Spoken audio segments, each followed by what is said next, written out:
श्रीमद्भागवत अमृत कथा आत्मत्राण प्रथम स्कंद प्रथम अध्याय। ओम भागवतं कमललोचनं करुणावतरम्। ओम नमो भगवते वासुदेवाय। जन्माद्यस्य यतोऽन्वयादितरतश्चार्तेष्वभिज्ञस्वराट् तेने ब्रह्महृदाय आदिकवये मुह्यन्ति यत्सूराय तेजो वारिमुदं यथा विनिमयो यत्र सर्गो मृषा धाम्ना स्वेन सदा निरस्तकुहकं सत्यं परं धीमहि।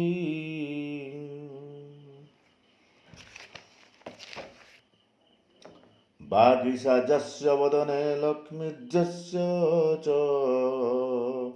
वक्षसि यस्यस्ते हृदये संवितं नृसिंहमहं भजे। विश्वसर्गविसर्गादिनवलक्ष्मण लक्ष्मीतं श्रीकृष्णखापखं परमं धाम जगद्धमो नमामि तत्।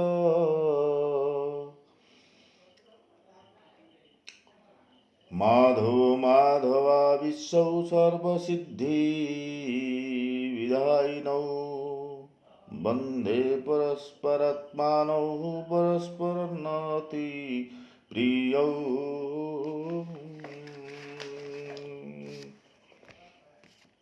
मूकं करोति वाचालं पङ्गुं लङ्घयति गिरिं यत्कृपातमहं वन्दे परमानन्दमाधवम्।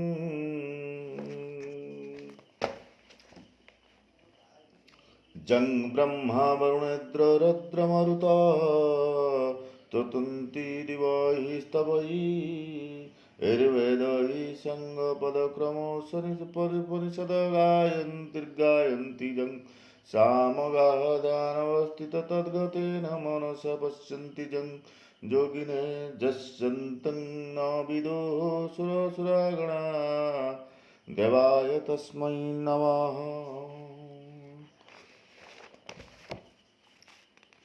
नारायणं नमस्कृतं नरं चैव नरोत्तमं देवीं सरस्वतीं व्यासं ततोदयो मुदीरयेत्। जन्माद्यस्य यतोऽन्वयादितरतश्चार्तेष्वभिज्ञस्वराट् तेने ब्रह्महृदाय आदिकवये मुह्यन्ति यत्सूराय तेजो वारिमुदं यथा विनिमयो यत्र त्रिसर्गो मृषा धाम्ना स्वेन सदा निरस्तकुहकं सत्यं परं धीमहि।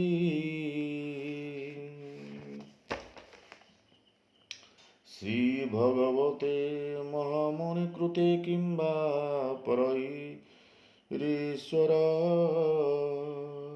सद्यो हृदयवरुध्यते यत्र कृतिभिः शुश्रूषुभिस्तत्क्षणात्। निगमकल्पतरोर्गलितं फलं शुकमुखादमृत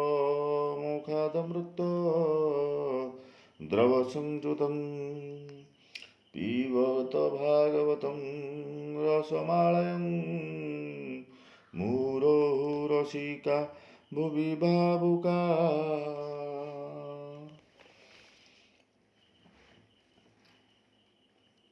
भागवतर प्रथम स्कंधर ପ୍ରଥମ ଅଧ୍ୟାୟରେ ସର୍ବମୋଟ 106ଟି ଶ୍ଲୋକ ରହିଅଛି। ଏହି 6ଟି ଶ୍ଲୋକ ମଧ୍ୟରୁ ପ୍ରଥମ ଶ୍ଲୋକଟି ହେଲା ପ୍ରଥମ ଭାଗବତ ଆରମ୍ଭ। ନମୋ ନୃସିଂହ ଚରଣ ଅନାଦି ପରମ କାରଣ।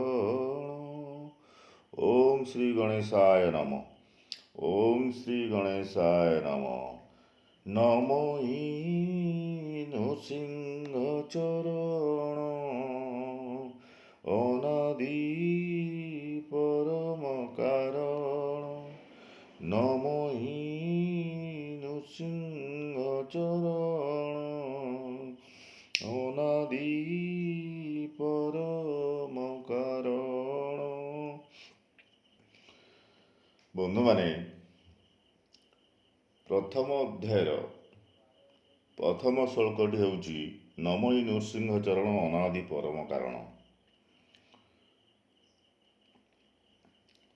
ଭଗବାନ ନିଜେ ସ୍ୱୟଂ ଶ୍ରୀକୃଷ୍ଣ କହୁଛନ୍ତି, ମୁଁ ହେଉଛି ସେଇ ମୁଁ। ସମୟର ନିର୍ଦ୍ଦେଶରେ ମୁଁ ଯାହା କହୁଛି ମୁଁ ତାହିଁ ମୁଁ ହିଁ ସର୍ବତ୍ର। ମୁଁ ହିଁ ସୃଷ୍ଟିକୁ ଆରମ୍ଭ କରିଛି ସମୟର ନିର୍ଦ୍ଦେଶରେ। ତେଣୁ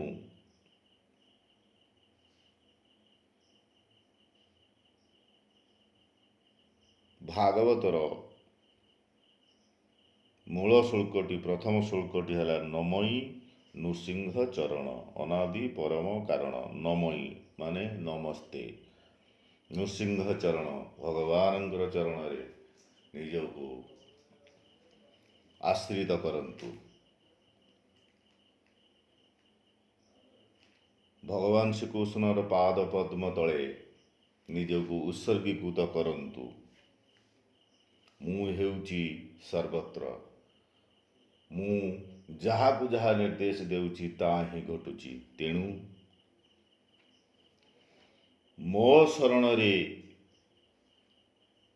ଯେ କେହି ବି ଆସିବ, ଏ ସର୍ବପ୍ରାଣୀ, ଏ ମହିମଣ୍ଡଳରେ ଏ ଯେତେ ପ୍ରକାର ଶକ୍ତି ଅଛି, ଯେତେ ପ୍ରକାର ଜୀବନ ଅଛି, ଯେତେ ପ୍ରକାର ଶକ୍ତି ଅଛି, ସବୁ ହିଁ ମୋ ଦ୍ୱାରା ରଚିତ।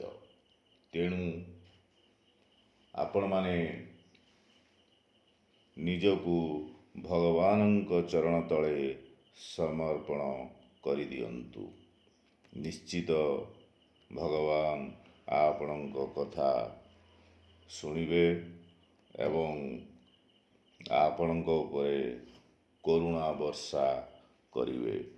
ଏହା ହିଁ ସତ୍ୟ, ଏହା ହିଁ ଠିକ୍, ଏହା ହିଁ ନ୍ୟାୟ, ଏହା ହିଁ ଧର୍ମ। ତେଣୁ ଆପଣମାନେ ଏକୁ ଲକ୍ଷ୍ୟ କରିଥାନ୍ତୁ।